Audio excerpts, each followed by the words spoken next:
Pai do Senhor, bom dia, 7h03.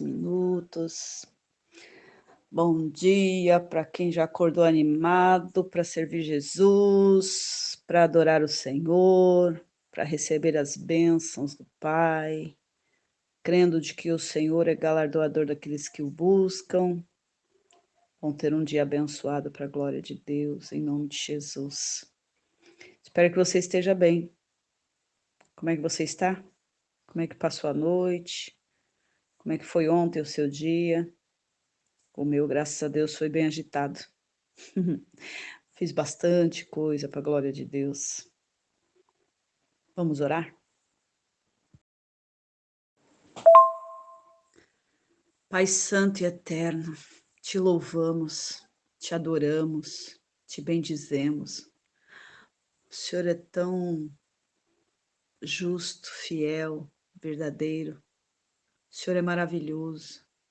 O Senhor é o Pai da eternidade, o Príncipe da paz. É o nosso Senhor, o nosso Salvador. É aquele que nos amou primeiro quando nós estávamos mortos em nossos delitos e pecados. Não olhou para a podridão que envolvia as nossas vidas, mas sabia que através do seu poder, o Senhor podia nos transformar, nos resgatar, nos regenerar, nos fazer novas criaturas na sua presença. Eu te louvo porque esse amor é tão santo, tão maravilhoso, e eu me sinto envolvida por ele, e eu sei que os meus irmãos também se sentem envolvidos por esse amor, ó Pai. É por isso que nós estamos aqui para te agradecer. Graças te damos, porque o Senhor nos amou primeiro, nos resgatou, nos deu uma nova oportunidade de vida, mudou a nossa mente através da sua palavra e nos tem mudado a cada devocional que temos feito, Senhor. Eu te louvo, eu te agradeço, porque a sua palavra nos traz esperança, nos traz firmeza, nos fortalece o nosso caminhar, porque nós sabemos que a vida, Senhor Pai querido e amado, nos coloca diante de nós, nos nossos caminhos, pedras cheias de limos, e nós tropeçamos, escorregamos, como diz a tua palavra, resvalamos com os nossos pés em pedras limosas, e nós não queremos, Senhor, andar inseguros. Por isso estamos meditando na sua palavra, por isso estamos meditando, Senhor, nessas devocionais.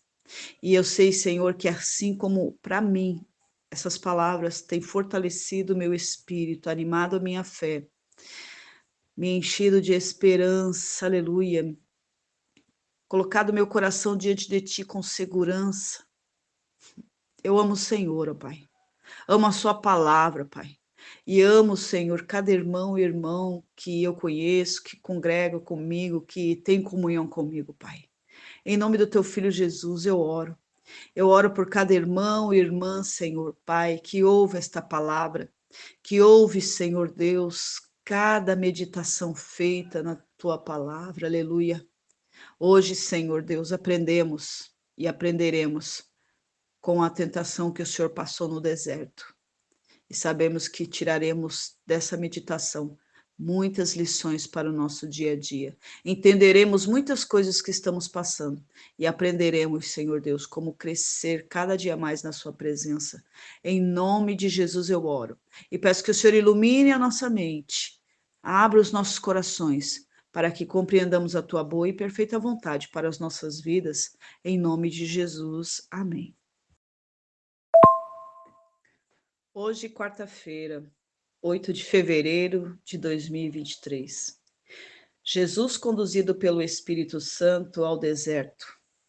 Meditaremos em Mateus capítulo 4, versículo 1.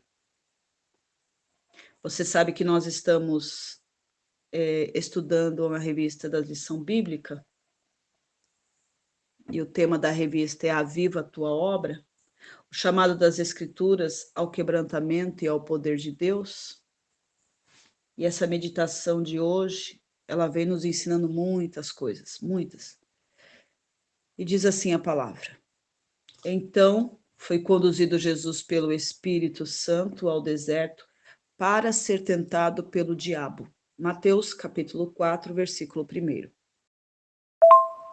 Imediatamente depois que Jesus foi batizado no Jordão e o Espírito Santo veio sobre ele, Jesus foi conduzido pelo Espírito ao deserto, próximo a Jericó, para ser tentado como o último Adão. Seria tentado em tudo em que nós somos tentados. É importante que a tentação não veio de Deus. É importante você entender isso. Nem veio do Espírito Santo, mas veio do diabo. Estando no deserto por 40 dias e noites em jejum, Jesus estava cheio do Espírito Santo, por isso conseguiu vencer as tentações. Ele não venceu as tentações porque ele é o Filho de Deus, mas ele venceu as tentações porque o Espírito Santo estava nele. Guarda bem isso no seu coração. Porque muitas vezes nós pensamos, Jesus é Filho de Deus, por isso que ele fez tudo o que fez, por isso que ele venceu as tentações, por isso que ele tinha poder. Não. A Bíblia diz que quando ele esteve conosco aqui na terra, ele era 100% Deus, e ele não fez uso do seu poder como Deus. Por isso que o Espírito Santo o capacitou. Por isso que o Espírito Santo o revestiu. Lembra que nós falamos da lição 4? O ministério avivado de Jesus? Justamente porque vem nos mostrando que ele, como Filho de Deus, ele precisou do revestimento de poder do Espírito Santo, como nós também precisamos. Por isso que ele conseguiu vencer as tentações. Cada tentação que lhe foi apresentada, ele rebateu com a palavra de Deus. E é importante entender que nunca foi a intenção de Deus que enfrentássemos as forças espiritual do mal e também o pecado sem o poder do Espírito Santo. Ouça o que está escrito em Hebreus capítulo 4, versículo 15. Porque não temos um sumo sacerdote que não possa compadecer-se das nossas fraquezas, porém um que, como nós, em tudo foi tentado, mas sem pecado. Cristo age em nosso favor diante de Deus. Ele conquistou essa posição no processo legal do sacrifício da cruz. Ele não é apenas um homem, mas também é Deus. A tentação que Cristo passou também é a tentação que passamos todos os dias, que é deixar a vontade de Deus, desobedecer à vontade de Deus, desobedecer à palavra de Deus. Cristo nunca desobedeceu a palavra do Pai. Ele foi tentado, mas ele nunca cedeu a essas tentações. Não houve nenhuma ordem só, nenhuma só vontade do Pai que ele houvesse desobedecido, desapontado. Não. Do mesmo jeito, nós, todos os momentos, somos tentados a deixar a vontade de Deus de lado e fazer as nossas próprias vontades. Presta atenção nisto. A tentação central de todas as coisas, de todas as circunstâncias que te cercam, é deixar a vontade do Pai, é desobedecer a palavra de Deus. A palavra do Senhor nos ensina em 1 Coríntios, capítulo 15, versículo 21, versículo 22, versículo 45 e versículo 47, está falando sobre Adão, o primeiro Adão, que foi moldado no Éden, e o último Adão, que é Jesus para as nossas vidas. Vamos meditar sobre esses versículos. 1 Coríntios, capítulo 15, versículo 21, está escrito assim: porque assim como a morte veio por um homem, também a ressurreição dos mortos veio por um homem. Vocês lembram que Adão estava no Éden, foi feito no Éden, moldado pelo Senhor, recebeu o Espírito de vida. E ali mesmo aconteceu a queda. Havia uma ordem, consequentemente houve uma desobediência. A morte espiritual veio. Fomos separados de Deus através dessa ação. O homem e a mulher lá no Éden deixaram de obedecer à vontade de Deus. O casal agora estavam mortos em seus delitos e pecados. A iniquidade nos separou do Pai. Através da obra redentora de Jesus, no entanto, que expiou todos os pecados da humanidade, nos tornou possível unir-nos novamente com o Pai.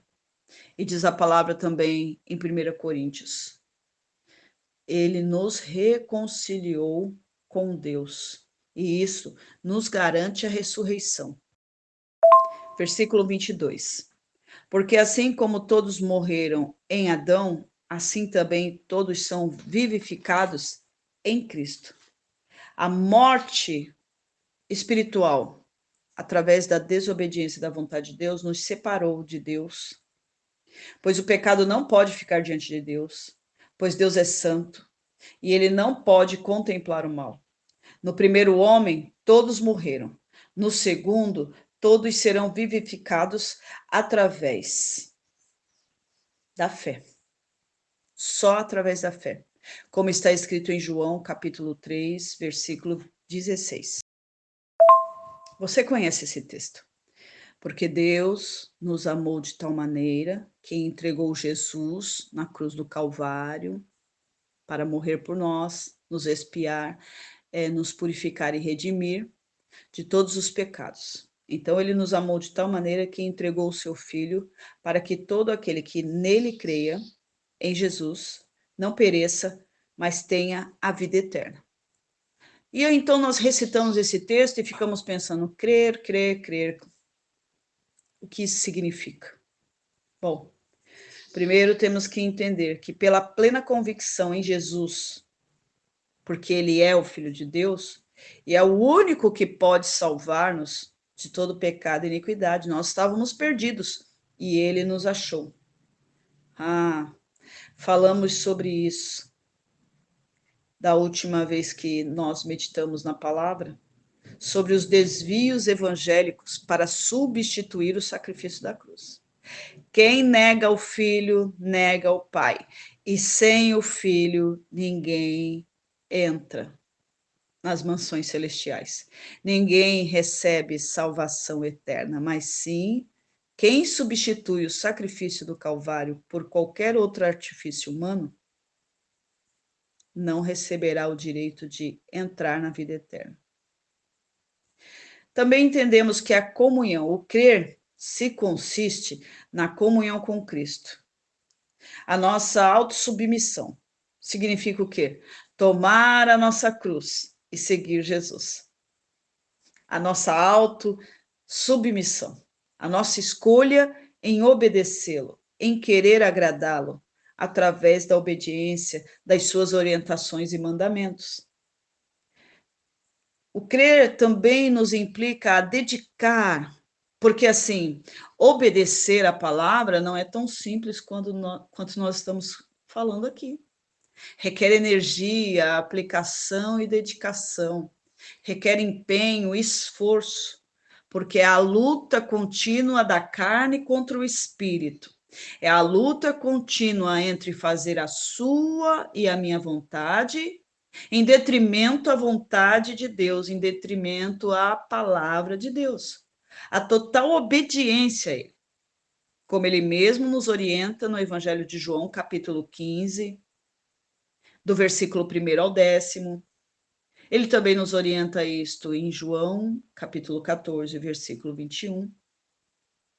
Mas eu quero apontar mais especialmente. Vamos meditar em João, capítulo 15, versículo 4, que está escrito: estai em mim. Lembre-se, João 3,16. Quem crê não perece, mas tenha a vida eterna. E o crer implica em estar, permanecer enxertado em Jesus. Lembre-se que em João capítulo 15, ele fala sobre a videira e os ramos. E nós somos esses ramos. E para termos vida, precisamos estar nele, permanecer nele. A palavra do Senhor nos ensina que devemos continuar, permanecer e habitar nele.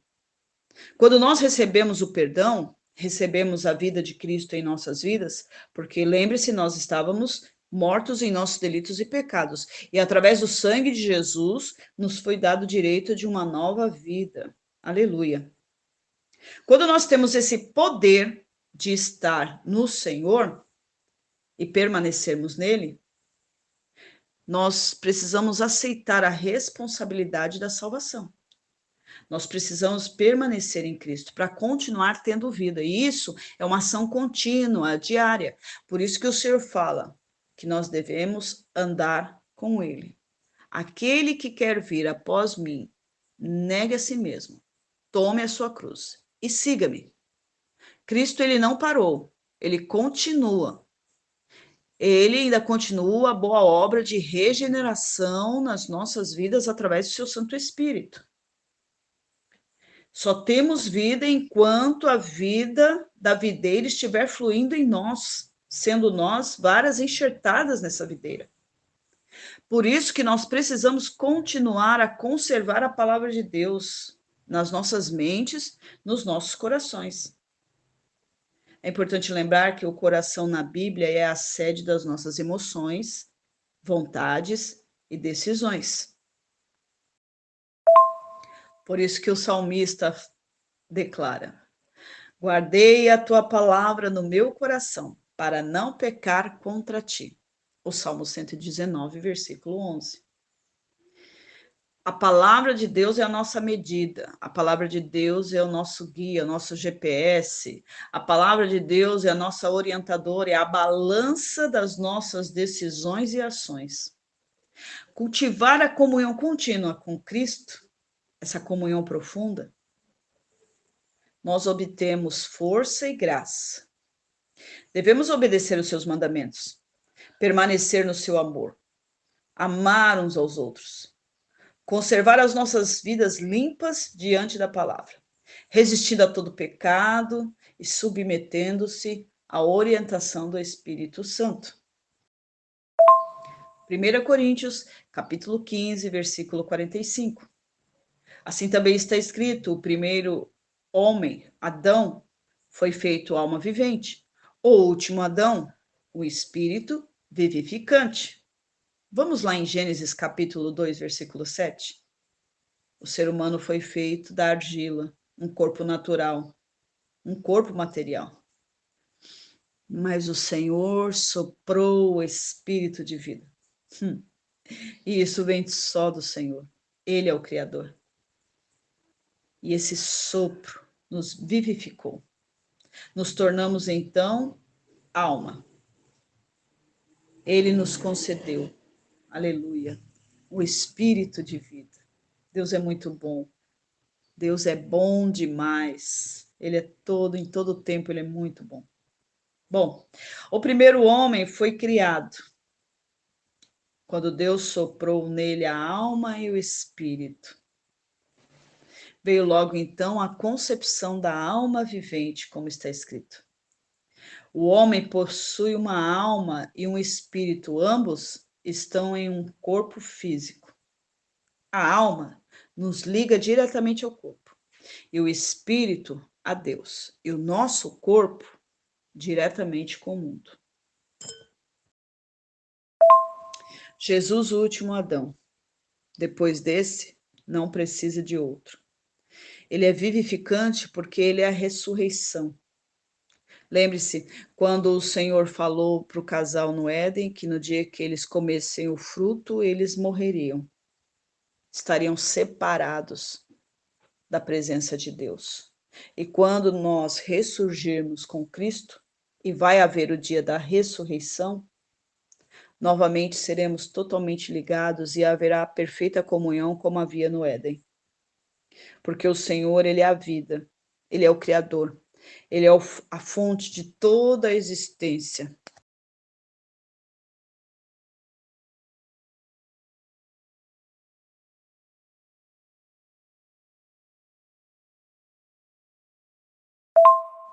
Primeira Coríntios, capítulo 15, versículo 47.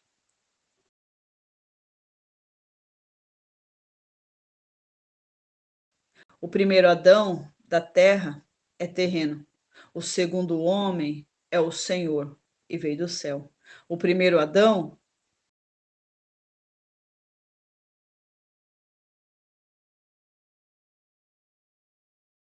matéria, o segundo, celestial. Aí uma grande diferença entre Adão e Jesus, porque Jesus ele nunca existiu, ele nunca foi criado, ele é Deus, ele é eterno, ele é o Criador, ele é o Verbo. Lembra-se? Nós meditamos sobre isso a semana passada. Ele é o Verbo, estava com Deus, era Deus, e tudo que foi feito por meio dele, porque ele é a criação, a vida de todas as existências, seja material, micro-orgânica, independente do que seja, mineral, animal, vegetal, tudo veio dele. E aí vamos à tentação. Por qual razão Jesus precisou ser tentado? E o que nós aprendemos com essa tentação? Quando nós voltamos lá para o Éden, percebemos que havia uma ordem. E essa ordem, ela foi violada. Por isso a tentação. Porque Satanás foi ao Éden e, com conversas frívolas, atiçou a tentação no coração do casal, da mulher em primeiro lugar. Num diálogo onde colocou em dúvida a palavra de Deus. Presta atenção no que eu estou falando para você. Às vezes, o diabo ele põe dúvida no que Deus disse para você. E você, por não estar completamente em comunhão com Jesus, meditando na palavra, você está enfraquecido, você está enfraquecida. Por isso que o inimigo ele consegue atingir o nosso íntimo, porque não estamos alimentados, nem supridos pela verdade de Deus. A tentação de Jesus por Satanás foi a tentativa de desviá-lo da perfeita obediência da vontade de Deus. Você entende, então, o motivo da tentação? Em cada situação que Jesus foi tentado, ele se submeteu à palavra de Deus, ao invés de ceder às investidas do diabo. Eu quero salientar para você de que o Senhor, ele não tenta ninguém. Tiago, capítulo 1, versículo 14, diz que nós somos tentados pela nossa própria concupiscência. Isso significa o quê? Concupiscência significa libertinagem e lascívia carnal. Desejo imoderado de satisfazer a sensualidade, forte apetite sensual, desejos intensos por bens materiais ou bens terrenos. A libertinagem é a insubmissão, a devassidão e a descrença em relação aos preceitos religiosos, que no nosso caso é a descrença à palavra de Deus. Tiago fala, então, que a tentação ela provém principalmente dos nossos desejos, das inclinações dos nossos corações. Se o nosso desejo é mau, todas as nossas ações serão más. E esses desejos, eles precisam ser purificados pelo Espírito Santo, porque senão nos levará ao pecado. E do pecado à morte espiritual, como aconteceu no jardim. Quando cremos na palavra, passamos a ter uma nova vida em Jesus. Somos regenerados pela palavra da verdade. Devemos abandonar toda a impureza moral. Somos orientados a deixar toda a impureza pecaminosa que permeia essa sociedade irregenerada e corrupta. E todo esse mal está influenciando e bombardeando a nossa família, nosso cônjuge, nossos parentes, nossos filhos, o nosso lar. Através da televisão, das mídias sociais, da comunicação, através da moda, através da comida, através de várias situações e circunstâncias, porque nós somos um ser social. O ser humano, ele vive, depende de viver em sociedade. Ninguém vive isolado. Nenhum ser humano consegue viver isolado. Mesmo porque se isso acontecer, a gente acaba ficando com patologias psicológicas assim gravíssimas. Isso acaba afetando a nossa mente. Eu posso parafrasear o texto de Gênesis, onde o Senhor declara que não é bom que o ser humano viva só. No caso lá, Deus falou que não é bom que o homem viva só. Mas eu posso parafrasear dizendo não é bom que o ser humano viva só. Não é bom.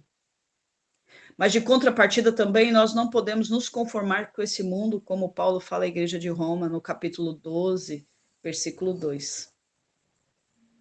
Essa referência dá material para outra devocional. Vamos voltar ao assunto de Mateus capítulo 4, versículo 1, sobre a tentação no deserto.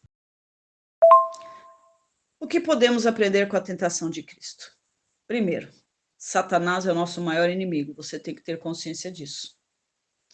Você também tem que ter consciência de que você está numa guerra espiritual, querendo ou não, você já está nela. E essa guerra é contra os poderes invisíveis do mal. E eles são claramente reais. Paulo escreve à igreja de Éfeso, em Efésios capítulo 6, versículo 11 e 12. No versículo 11, vem falando sobre a armadura de Deus. Porque nós estamos engajados nesse conflito espiritual contra o mal. E esse conflito está por toda a palavra de Deus. Eu vou deixar aqui alguns versículos para você ler depois. Ó, leia 2 Coríntios capítulo 10, versículo 4. 1 Timóteo, capítulo 1, versículo 18 e 19. 1 Timóteo, capítulo 6, versículo 12.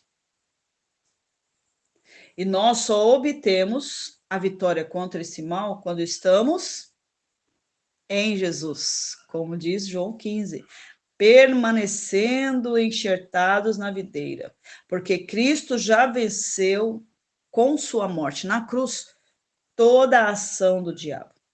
Jesus, ele travou uma batalha triunfante contra Satanás. Ele desarmou as potências e as potestades malignas. Levou o cativo todo o mal e retirou todos os cativos pelo mal e redimiu e purificou. Libertou de todo o poder maligno. Temos que meditar também sobre isso, mas em uma outra devocional. Você entende porque tem muitos áudios, né? E toda devocional dá muito material para muitos áudios, porque a palavra de Deus ela tem informação para tudo nas nossas vidas. Ela rege em tudo as nossas vidas, nos orienta em tudo nas nossas vidas. Precisamos entender sobre esse assunto também. Mas voltemos a Mateus 4:1. O que nós aprendemos com a tentação de Cristo? Segundo lugar, não podemos nos desviar de forma alguma da orientação da palavra de Deus. Olha, presta atenção no que eu vou falar para você. Sem a palavra, nós não conseguiremos vencer os pecados e as tentações que estão em nós. Use a palavra para vencer cada uma dessas tentações. Se deixe ser transformado por essa palavra. Eu sei que muitas vezes você se vê tentado em abandonar os áudios no meio do caminho. E normalmente, o melhor eu sempre deixo para o meio das gravações. Porque isso, na verdade, serve até de teste de perseverança para você. A palavra de Deus é muito poderosa. Eu quero que você guarde isso no seu coração. Ela transformou a minha vida, tem transformado a minha vida um dia após o outro. Essas devocionais que nós temos feito durante todos esses dias têm assim trabalhado demais no meu íntimo, tem mudado muitas concepções, tem renovado a minha mente. A palavra de Deus para mim tem sido muito poderosa e eu não posso deixar de transmiti-la para você. Ela tem transformado e vai transformar ainda mais. Eu tenho certeza disso. E eu tenho recebido alguns feedbacks de alguns irmãos que têm ouvido a palavra e têm colocado em prática o que têm ouvido nessas devocionais. E assim, eu percebo que a vida está sendo gerada no coração de cada um. Então, se deixe transformar por essa palavra. Renove a sua mente por essa palavra. Voltemos a João 15, versículo 3, versículo 7. Lá está escrito que nós, firmados na palavra, conseguimos resistir a qualquer sedução inimiga. Memorize a palavra. Não te custa nada, você tem uma mente tão maravilhosa, tão poderosa. Deus, ele te deu um poder mental tão grande. Deixe a preguiça de lado. A gente vive numa sociedade que não estimula a leitura, não estimula o ensino. Mas para o servo de Deus, e eu já disse isso para você em outra ocasião, o discípulo de Jesus não pode se dar ao luxo de ser como as pessoas que estão aí fora. Nós temos que ser inteligentes, nós temos que ser adestrados na palavra de Deus, manusear bem essa espada.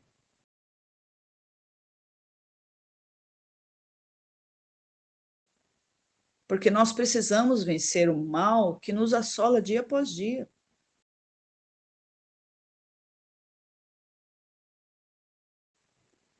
As mídias sociais, elas estão aí para poder nos distrair. Não se distraia. Olha, tome cuidado com o tempo que você tem. O apóstolo Paulo fala que nós devemos remir o tempo, porque os dias são maus. Escuta o que eu estou falando para você. Se atenha em meditar na palavra do Senhor, pegue a palavra, leia, decore, pegue um versículo e decore. Você tem uma mente tão linda. Ah, mas você fala, mas eu não consigo, a minha memória é fraca, eu não consigo porque eu tenho pouco estudo, eu não consigo. Consegue. Se você quiser, eu tenho certeza que você consegue. Porque tudo está na sua vontade.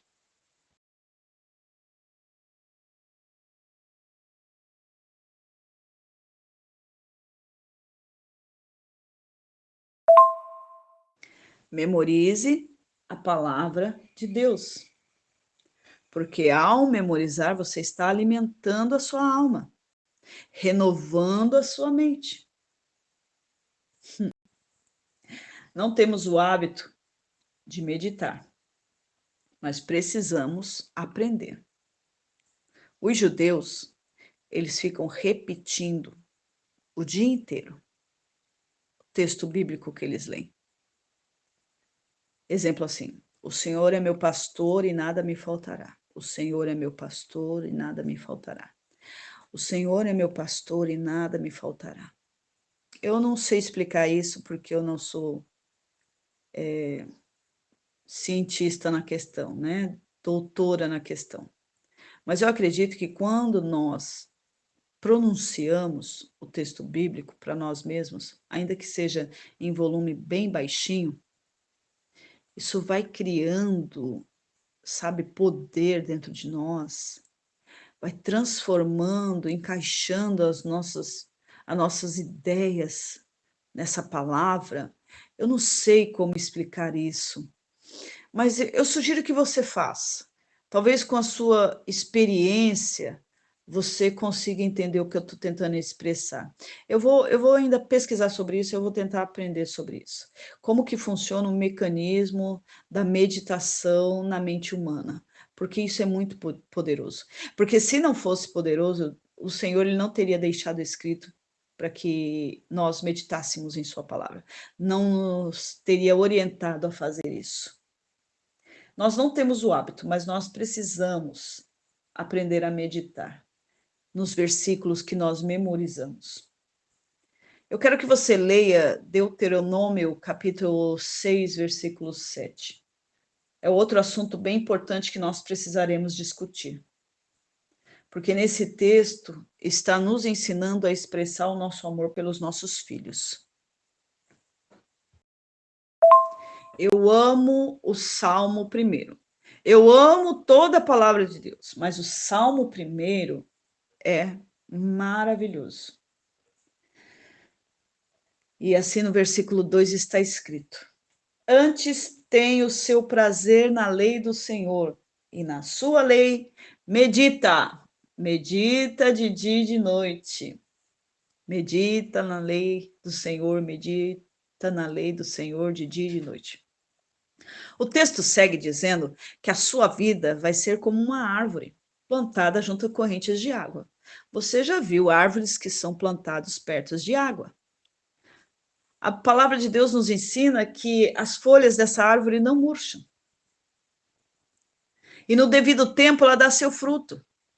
É assim que acontece com você. A palavra de Deus te traz viço, te traz vida, te traz ânimo, te traz fé, esperança. A palavra de Deus te fortalece, fortalece o seu ânimo, a sua esperança, fortalece o seu espírito. É assim, a sua folha não murcha. E no devido tempo você vai dar seu fruto, porque esse mecanismo de gerar vida através da água, da palavra de Deus, é muito poderosa. E aí o texto ainda segue dizendo que tudo que você põe a mão vai prosperar. Por quê? Tchan, tchan, tchan, tchan. Porque quando você medita na palavra, você cria novos hábitos, porque a sua mente é renovada. Você já não pensa mais como aquele velho ser humano medíocre, desanimado, mas agora você está sendo renovado pela palavra e você tem outros pensamentos, e outros pensamentos vão gerar outros sentimentos, e outros sentimentos vão gerar outras ações. É o que a Bíblia chama de metanoia. Mude a sua mente para que as suas ações sejam diferentes. Porque Provérbios diz que você é o que você pensa.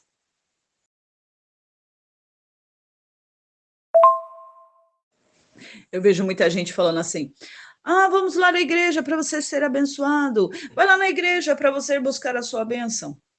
Bom, a minha Bíblia me ensina que se eu for obediente à palavra, a bênção vai correr atrás de mim. Então, quem quer bênção tem que meditar na palavra de Deus, a fim de que os nossos pensamentos sejam moldados. Consequentemente, as nossas ações e atitudes serão diferentes. Repita a palavra que você memorizar. Pegue o texto, escreva no papelzinho, coloque na sua geladeira. Eu faço isso. Coloque um lugar onde você possa sempre estar visualizando. E vai, decora 2, 3 palavras. Quando for no final do dia, você já decorou o versículo inteiro. Force a sua mente, force. Não tem, a sua mente quer ser preguiçosa mesmo, a sua mente quer poupar energia. Não ceda à vontade da sua mente, à preguiça da sua mente. Não. Se esforce.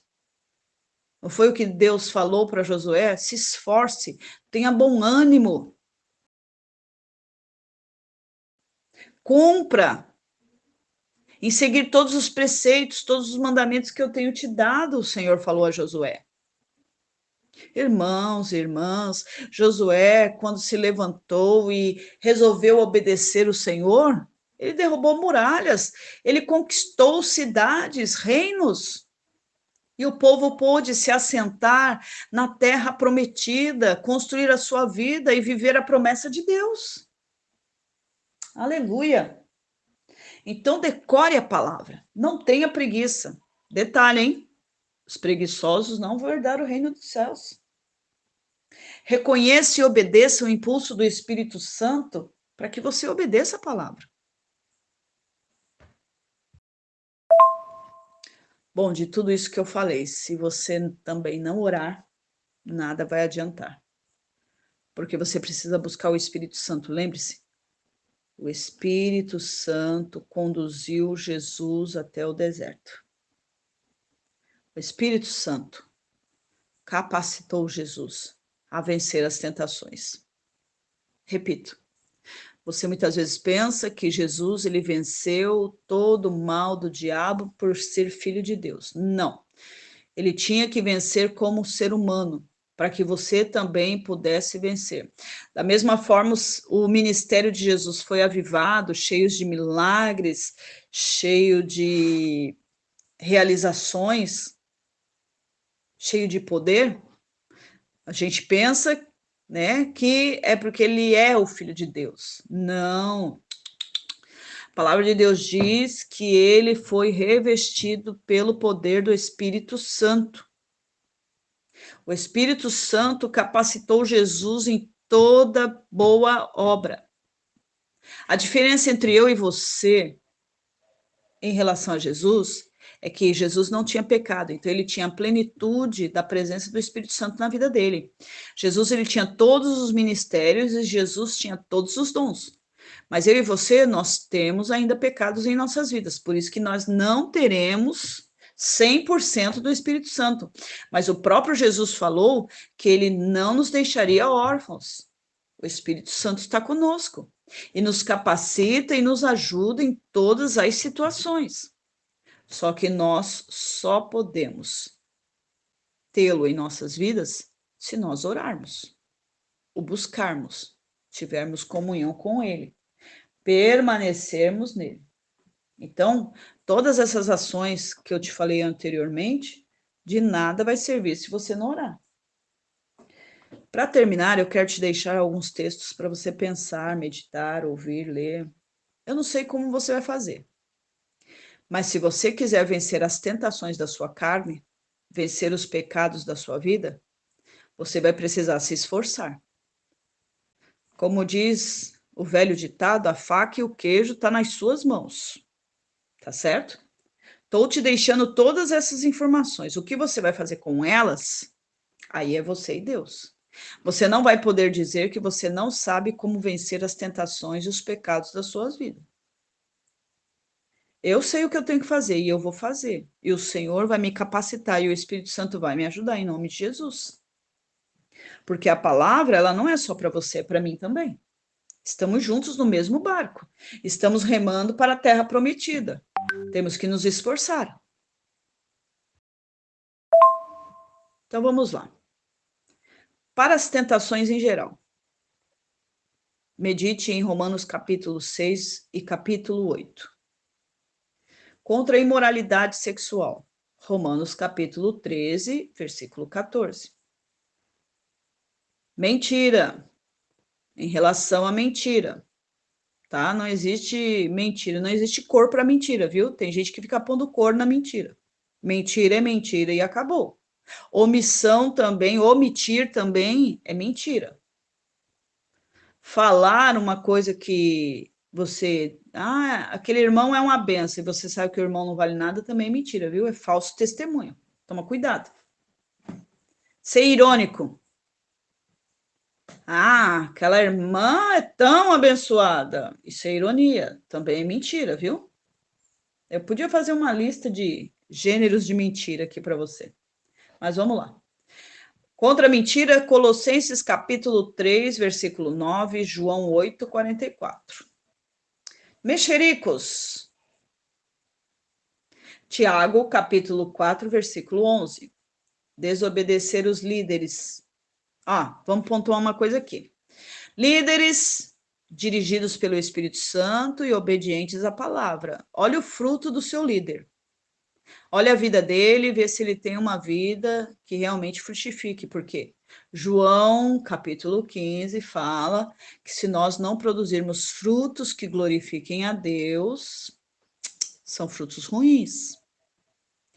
E eu não sei se é pior, frutos ruins ou produzir fruto nenhum. Mas em todo caso, o machado está na raiz. A árvore é cortada e lançada no fogo. Outro motivo para meditação também, né? Multiplicação dos talentos. Mas vamos lá. Desobediência dos líderes. Então, líderes dirigidos pelo Espírito Santo, líderes que obedeçam à palavra de Deus. Aí você tem que dar atenção porque esse líder fala.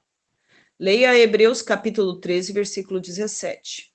Quando você estiver desanimado, leia Gálatas 6, versículo 9.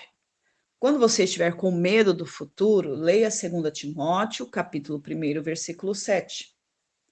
A concupiscência, Mateus, capítulo 5, versículo 28. Desejo de vingança, Mateus, capítulo 6, versículo 15.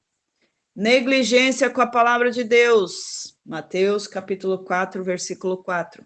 Preocupação financeira. Mateus capítulo 6, versículo 24 até o versículo 44. Filipenses capítulo 4, do versículo 6 até o versículo 19. Lembre-se, Jesus estava cheio do Espírito Santo, Jesus jejuou 40 dias e 40 noites, Jesus foi obediente à palavra e à vontade do Pai. Por isso ele venceu. Se você quer vencer, a receita do bolo está aí. Faça exatamente como Jesus fez. O alcance espiritual da sua vida avivada revela o quanto o Espírito Santo atua na sua vida. Que o Senhor te abençoe e te guarde, que o Senhor levante o rosto sobre você e te dê a paz nesse dia. A paz do Espírito Santo, que excede todo entendimento, guarde o seu coração e a sua mente em Cristo Jesus, até que ele volte para buscar você. Que o poder do Espírito Santo esteja na sua vida. Busque o Senhor enquanto você pode achá-lo. Invoque-o enquanto